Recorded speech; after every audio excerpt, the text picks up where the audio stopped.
Buen día, Magíster. El día de hoy mi grupo quien les habla realizará la presentación de la guía práctica número 4, denominado Etapas del proyecto de un puente. Como integrante tenemos a Eusebio Navarro, Fabiana Samira, a Pachas Munaico, Caterina Leonela y quien les habla, Bejarnur Casambil Clever. El primer punto corresponde a introducción.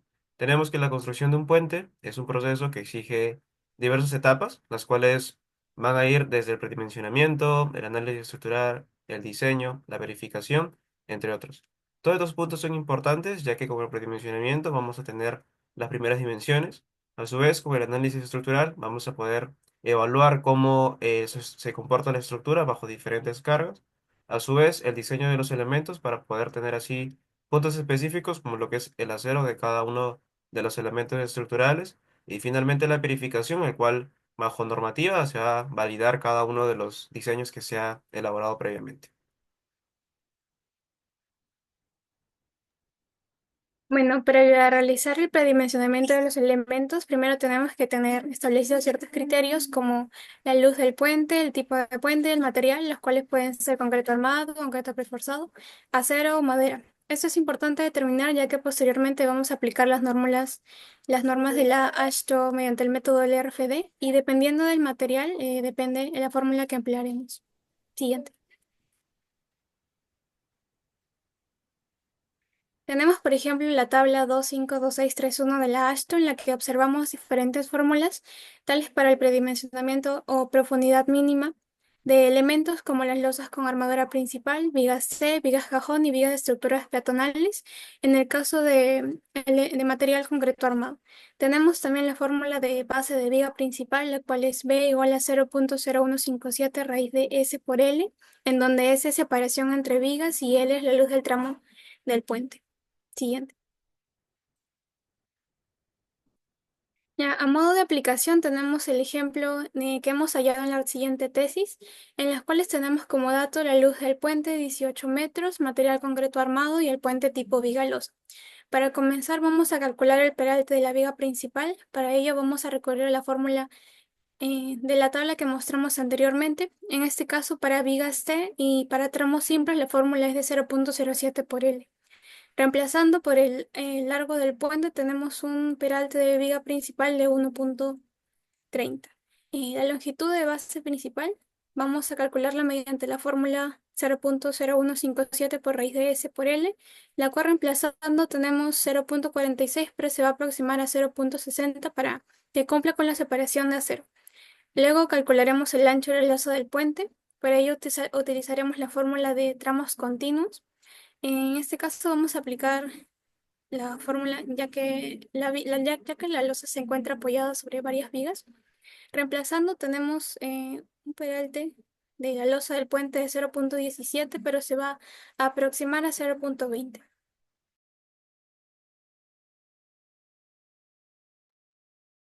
El siguiente punto corresponde al análisis estructural. Según el manual brindado por el Ministerio de Transportes, existen diversos métodos para realizar este análisis estructural, pero siempre en cuanto tengan que cumplir con dos aspectos. El primero corresponde a los estándares de equilibrio y el segundo corresponde a que los materiales tengan que seguir su relación esfuerzo-deformación. Bien, un primer método corresponde al método clásico de los desplazamientos y fuerzas. El método de las fuerzas utiliza el coeficiente de flexibilidad, esto para poder determinar la fuerza redundante. Para ello vamos a tener la siguiente fórmula, la cual corresponde a que la fuerza más el coeficiente de flexibilidad más el desplazamiento va a ser igual a cero. El siguiente corresponde al método de desplazamientos, el cual vamos a utilizar el método de Hooke para poder realizarlo, y además de la siguiente imagen que se puede observar. Tal como vemos en esta imagen, tenemos diferentes apoyos y cada apoyo va a tener un momento y un ángulo rotacional. Entonces, podemos definir el momento mediante la rigidez y el ángulo rotacional teniendo así la siguiente expresión. Bien, cabe mencionar que la rigidez es la inversa de la flexibilidad, ya que la flexibilidad es el desplazamiento que se obtiene mediante una fuerza unitaria y la rigidez es la fuerza que se obtiene mediante un desplazamiento unitario. Por lo tanto, el momento uno va a tener contribución en cada una de las rotaciones, es decir, en 2, en 3 y en 4. Por lo tanto, vamos a tener la siguiente expresión.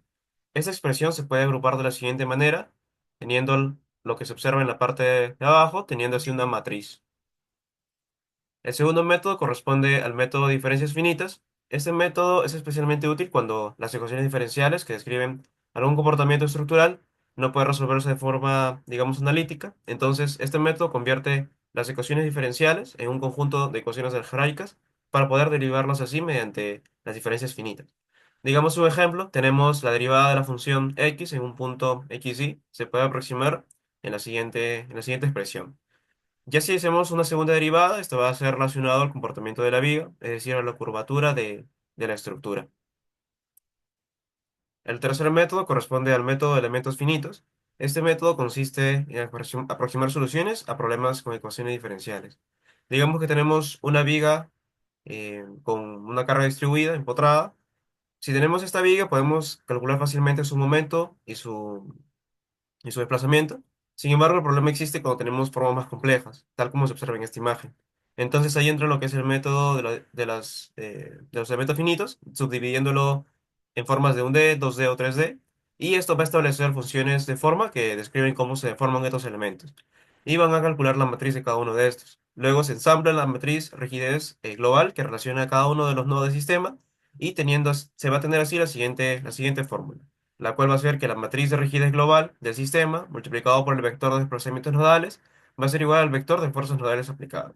Y a partir de esta fórmula se pueden calcular deformaciones y tensiones internas. Posteriormente tenemos el diseño de los elementos estructurales, tales como las losas de concreto armado.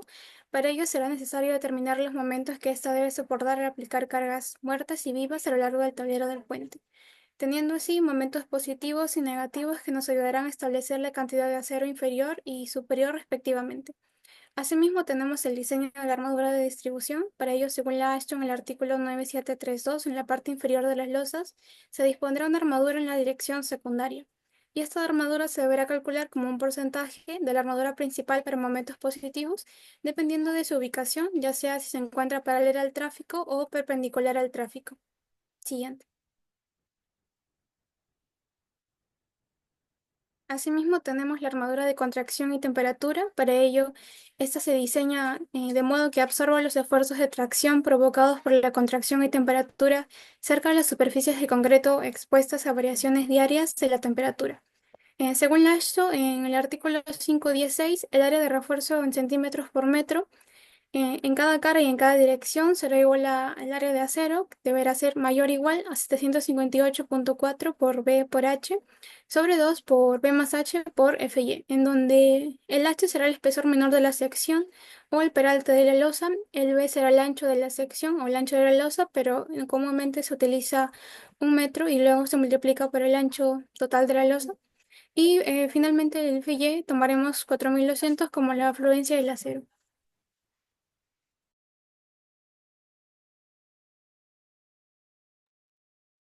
Como siguiente punto tenemos la verificación. El manual de puentes brindado por el Ministerio de Transportes y Comunicaciones resalta la importancia de este proceso, especialmente en dos aspectos principales: la resistencia de los materiales en los estados límite y las consideraciones de diseño.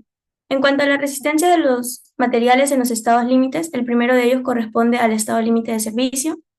Este estado garantiza que el puente funcione correctamente bajo condiciones normales, sin presentar deformaciones, fisuras o vibraciones que afecten el uso, confort o durabilidad de la estructura, como el agrietamiento, las deformaciones, los esfuerzos en el concreto. El siguiente estado límite es el de fatiga, el cual evalúa el comportamiento del puente frente a cargas repetitivas a lo largo del tiempo y busca evitar daños acumulativos en zonas críticas, especialmente en estructuras metálicas o pretensadas. Otro estado límite es el de resistencia. En el análisis correspondiente a este estado es fundamental garantizar tanto la capacidad estructural como la estabilidad de los elementos del puente, y para ello se emplea una resistencia factorada que se obtiene al multiplicar la resistencia nominal de cada componente por un coeficiente de resistencia definido en el siguiente artículo, a excepción de que se especifiquen otros estados límites de forma particular. Por último, tenemos el estado límite de eventos extremos, el cual considera acciones accidentales o poco frecuentes como los sismos, incendios o impactos, y la estructura debe mantener una estabilidad suficiente para evitar colapsos repentinos que puedan surgir debido a eventos extremos como se detallan en la siguiente tabla. Las consideraciones de diseño. El primero de ellos corresponde al efecto de las deformaciones impuestas, el cual establece la necesidad de investigar los efectos de las deformaciones en la estructura del puente. Y estas deformaciones generalmente son causadas por contracción, cambios de temperatura, fluencia lenta, pretensado y el movimiento de los apoyos. El modelado de bielas y tirantes. Esta técnica se emplea para representar de manera simplificada cómo se distribuyen las fuerzas internas como compresión y tracción a través de la estructura. En este modelo, las bielas actúan como elementos sometidos a compresión y los tirantes como elementos sometidos a tracción. Por otra parte, tenemos el diseño para flexión y carga axial. Se refiere a la evaluación y dimensionamiento de los elementos estructurales que están sujetos tanto a momentos flectores, que son debido a las cargas que generan flexión, como a fuerzas axiales que actúan a lo largo del eje principal de los miembros. Este diseño es crucial para garantizar que los componentes del puente puedan soportar las cargas combinadas sin comprometer su integridad estructural. Bueno, y eso sería todo. Muchas gracias.